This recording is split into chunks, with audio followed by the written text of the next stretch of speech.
Well, that looks amazing. Hello.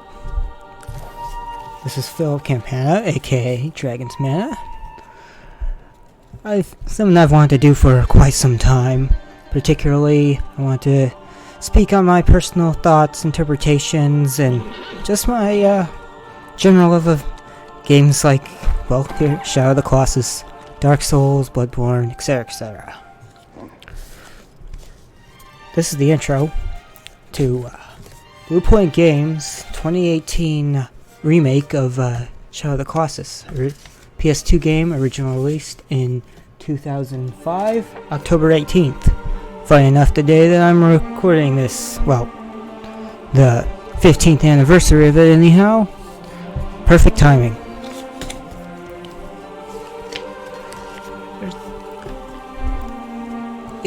Yeah, damn, this intro looks fantastic. Still manages to keep the mood while significantly expanding upon detail. I'm gonna be quiet for a little bit more of this and just let it play.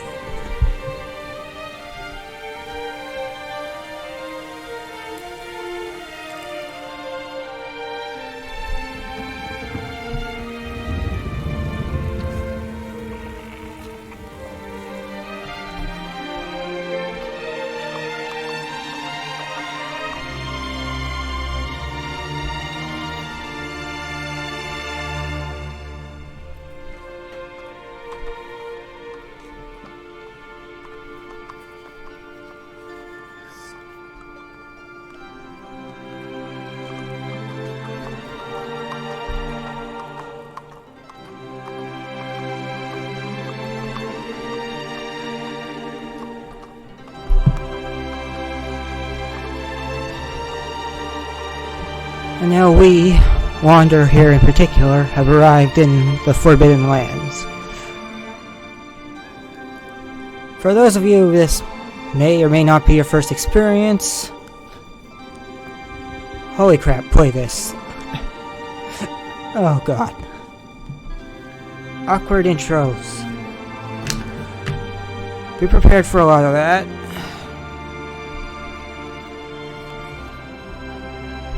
Here's the bridge to the ancient land. Its architecture is very particular. It reminds me of an old Roman aqueduct, which is interesting for a bridge, but there are some particular reasons for that we will speak upon much later.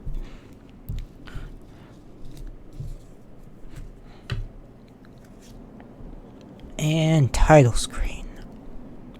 Yes, Shadow of the Colossus.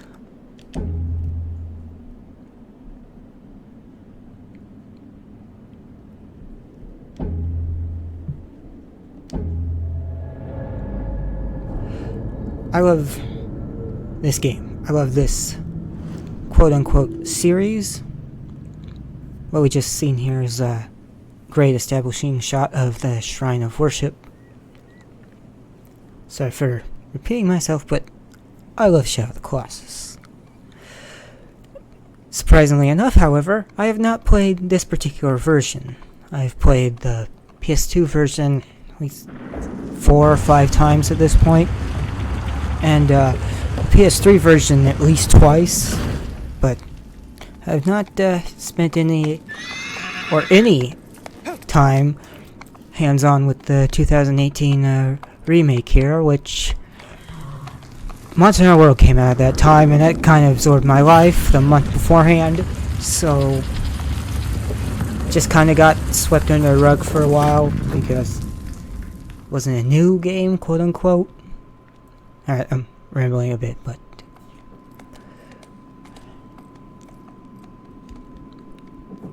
worth noting here, during any of these in-game cutscenes, which they all are, you can move the right analog stick on the controller to shift the camera around a little bit. It gives it more of a, I'd say, a lively feel, because literally you are there. It's a video game versus a film.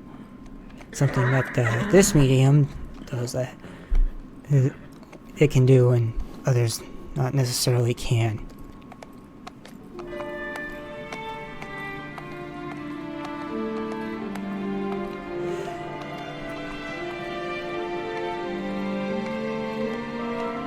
And here we've arrived at the base of the Shrine of Worship, filled with quite unique statues.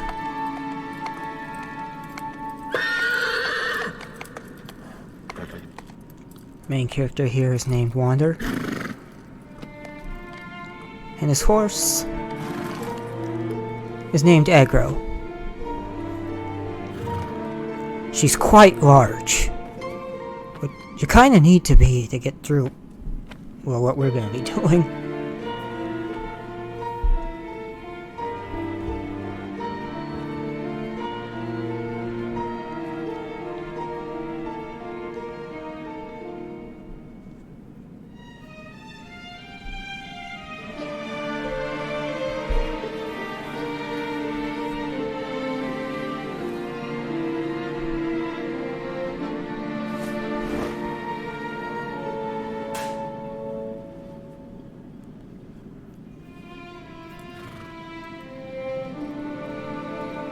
I really nailed the expressions here, I gotta say.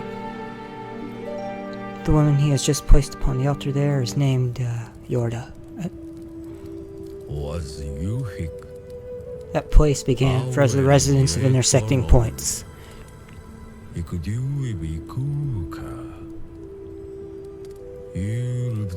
They are memories replaced by ends and not, and etched into stone.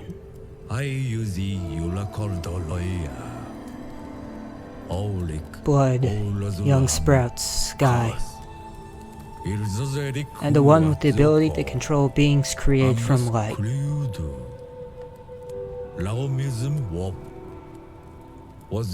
In that world, it is said that if one should wish it, one can bring back the souls of the dead.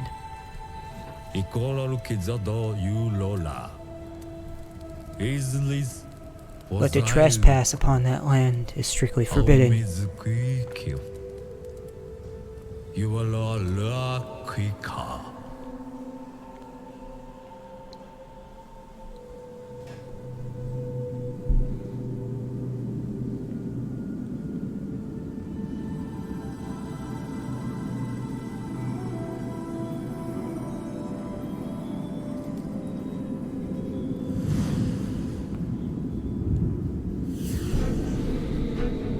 Coming from the ground here are some shadow people. Shadow of the Colossus is a prequel to Team Ico, or Eco as I think it's actually pronounced. Original game, well, Eco, I-C-O. 3 letters. The shadow creatures here were primary adversaries in that game. Though they came in more varied and unique forms. Some had like horns and wings and all sorts of more animalistic traits as well. Here they're straight humanoid.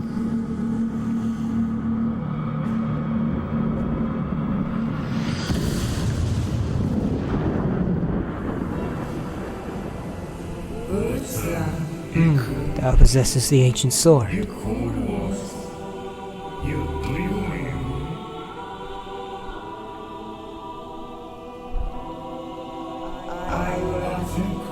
So thou art mortal.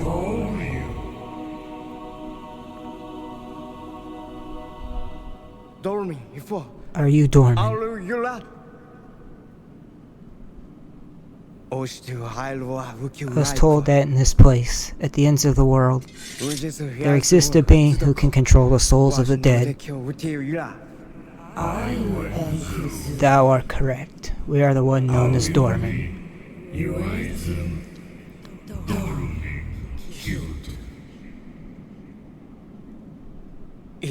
She was sacrificed, for she had a cursed fate. Please, I need you to bring back her soul.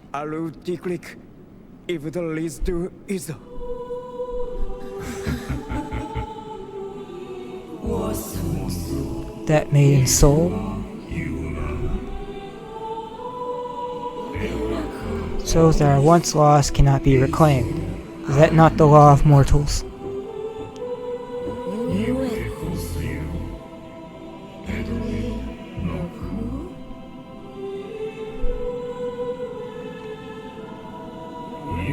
With that sword, however, it may not be impossible.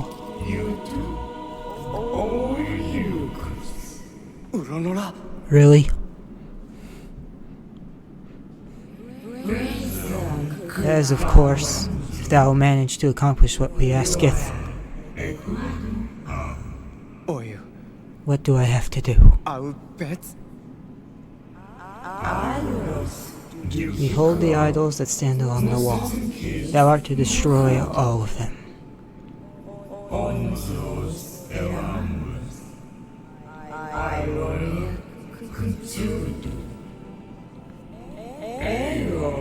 Those idols cannot be destroyed by the mere hands of a mortal.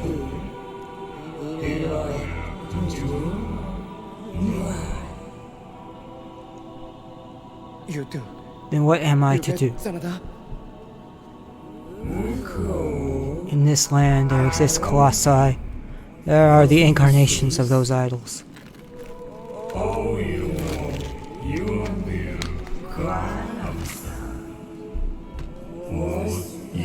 If thou defeat those colossi,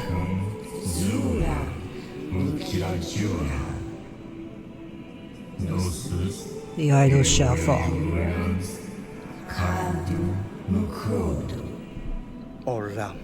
I understand. But heed this. The price you pay may be heavy indeed. It doesn't matter.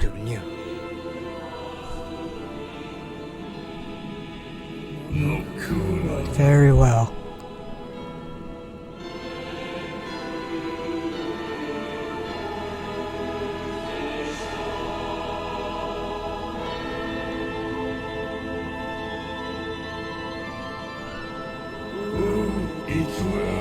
Raise thy sword by the light.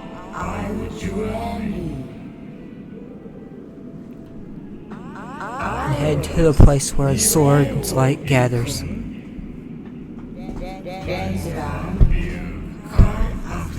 Where thou shalt find the colossi thou art to defeat.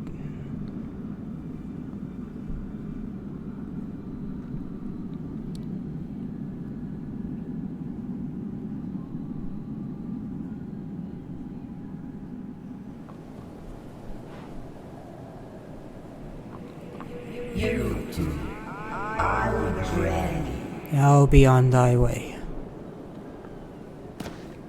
Alright. And we are in. I grappled with myself a little bit whether I wanted to actively read the subtitles in this game because this series has its own invented language. Alright. Tutorials. X to jump. Hold R1 and look into the sun to focus the beams of light.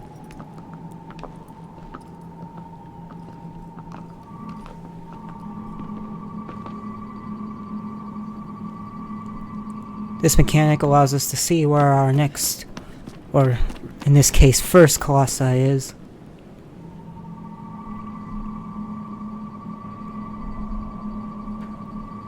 As you can see, light focuses where your next target is, and it unfocuses as you point away from it.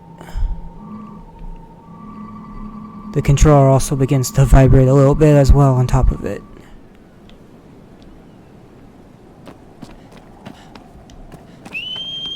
Triangles to call your horse. Aggro, the further away you are, the louder your voice gets until eventually you just become a whistle. That's done with the triangle button here.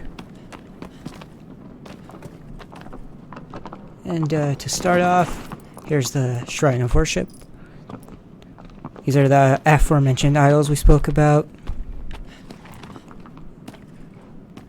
There are 16 total, one for each colossi that you face in this game. They have this sort of like, I always want to say like a Mesoamerican style, maybe with a really like Southeast Asian or Japanese influences in there. Oop.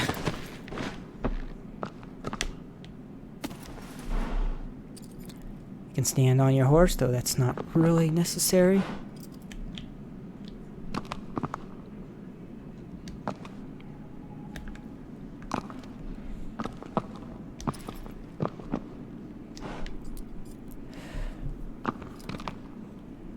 In the original PS2 game, if you had the save data for the original game Ico, your horse would get this nice little eye symbol on its head and replacing her spot there.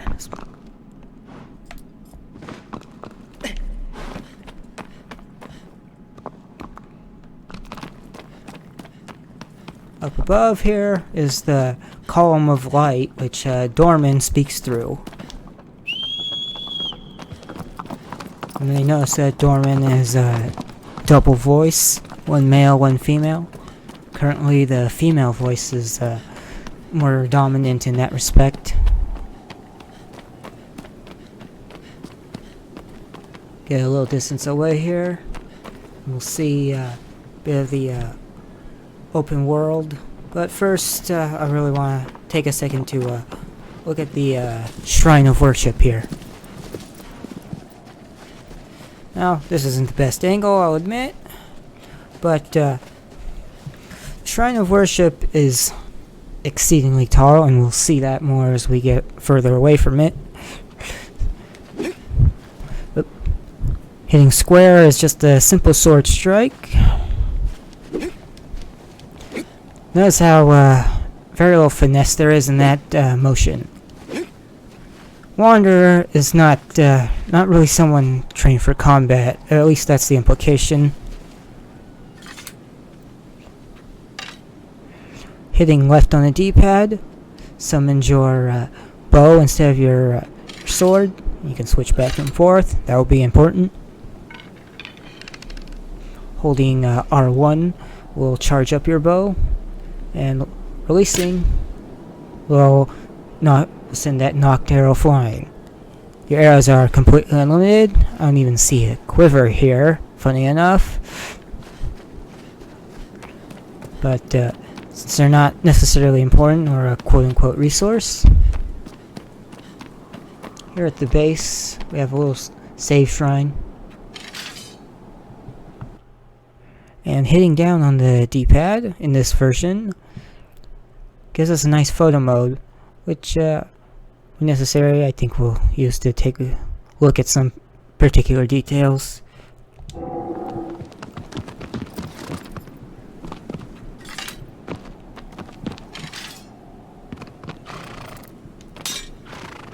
Alright, hasn't given us the tutorial for that yet.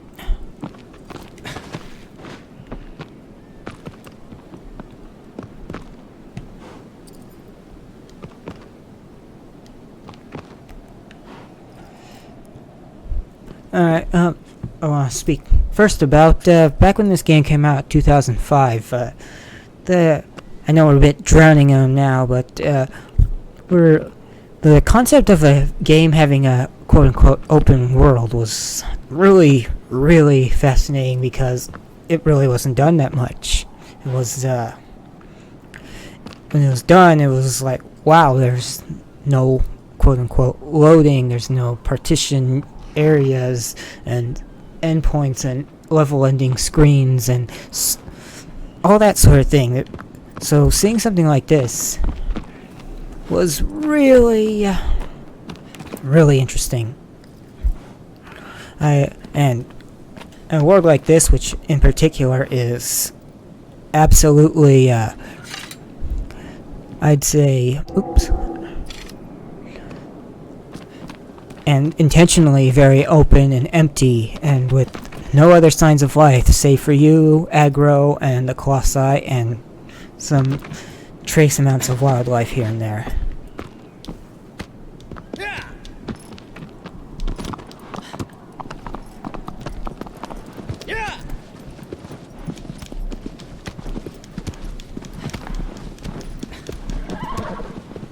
You can already see the scale and scope of this is quite interesting. Quite large, rather. Press the touchpad button for the map. Now, compared to the original map on PS2, this is more or less the same. It's a little higher detail and fidelity, but the edges on the left and right also have these little, like, sort of avatar sketches of each individual colossi, and they're actually going in order of in which you face them, starting going all the way from top left down to the bottom of that, then top right to the bottom of that, all 16. Neat.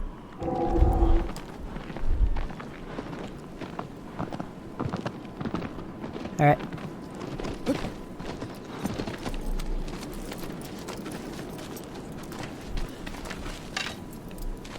One of our first minor mechanics.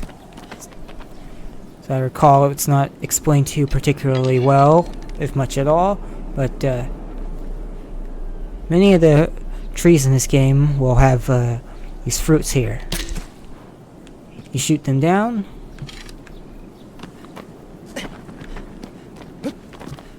Pick them up. Oop. My brain is still on the PlayStation 2 controls. How do I pick this up?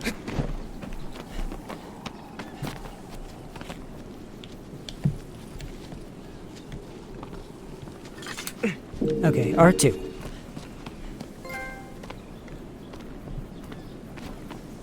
The fruit increases your health bar just a small bit, which was the red bar that was overlapping the large yellow circle. That yellow circle is our stamina grip meter, which will come into play here rather shortly. Provide our horse shows up from back wherever she left us. Alright, thank you.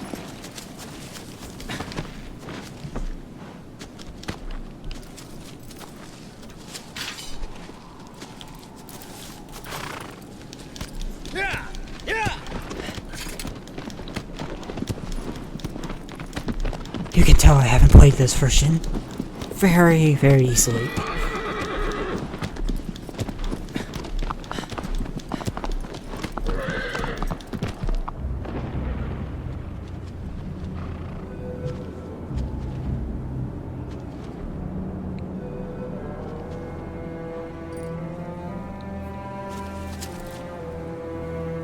There's our first menacing look of, or tease rather, of our first Colossi. You can notice that the music has changed to something a bit more menacing. But before we head on up, I wanted to take a more detailed look at the Shrine of Worship. You can see, it's huge. It has a lot of alcoves, balconies, towers, etc. And the deific being we spoke to inside is named Dorman. And these two things are connected a fair bit in that Dorman, when spelled backwards, is Nimrod. Nimrod is the biblical figure who's attempted to build a tower to God in his hubris, and God smited him back by destroying his tower and causing all those that helped build it to scatter across the world and speak different languages so they could not communicate and try to do this again. I feel that has to have some significance to Dorman. Perhaps were they always a godly figure, or did they gain their power from a different source? Are they natural themselves? It is never fully explained or divulged. Then that's what I kind of love about the lore about this series, that leaves a lot of personal interpretation, which is what you're going to be hearing a lot from me. Don't consider the majority of my interpretations to be quote-unquote canon.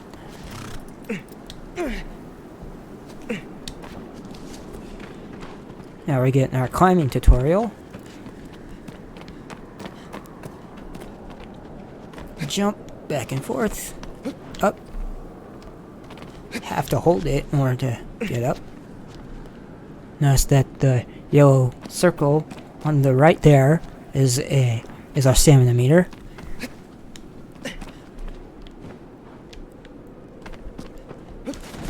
God, back on PS2, that was like R1 and circle or R1 and X to do a roll. Here it's just circle, making it a lot more convenient. That original control scheme is, you could get used to it, but that doesn't mean it was perfect.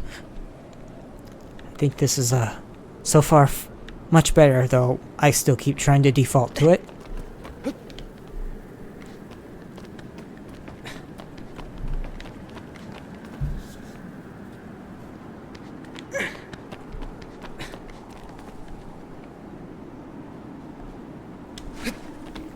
Jump back.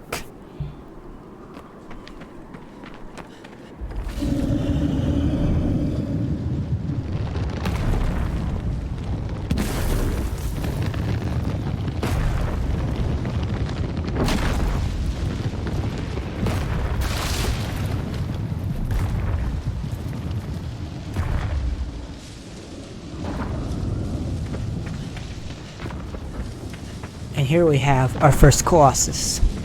His name is Valus. As you can see, he's kinda something of a minotaur.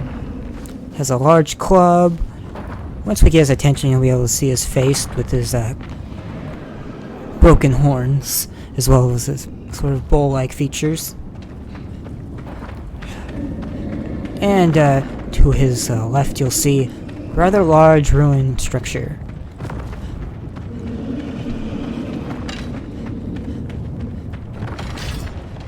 Pull out the sword here.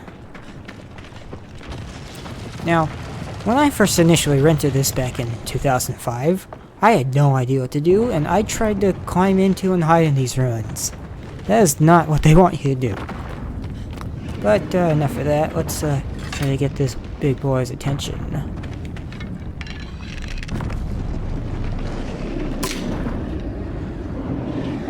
There we go. Switch on over to back to the sword.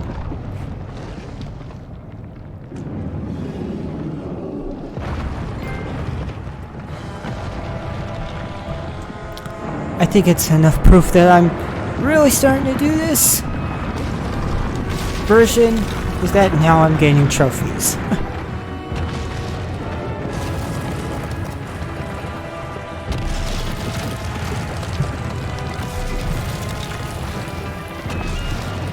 As you saw there, hold up thy sword to reflect the light onto the Colossus. Its vitals shall be revealed.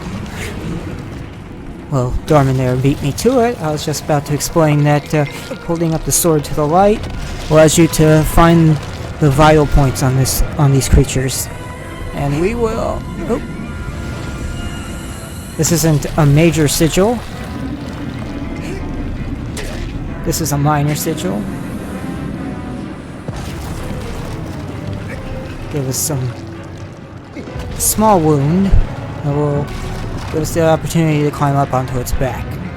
These very handy, very convenient platforms, which to me personally, I don't find that as like any sort of a plot hole or anything. I'll get more into it as we go forward, but you'll notice that the Colossi, they have stone quote-unquote armor, as well as fleshy bits and organic parts such as fur and what right here appears to be a spine.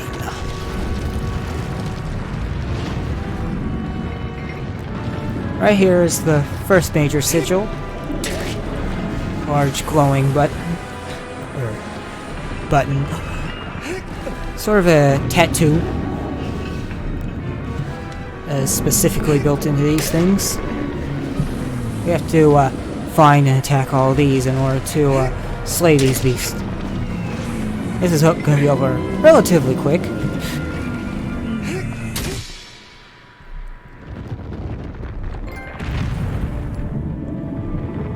And that is one Colossi down.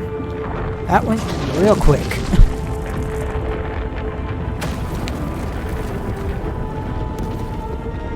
in addition to those organic parts that I spoke of, you'll notice that they have thick black blood, which, despite them looking rather golem-like, being made of stone and ruins and everything, they're still at least somewhat organic.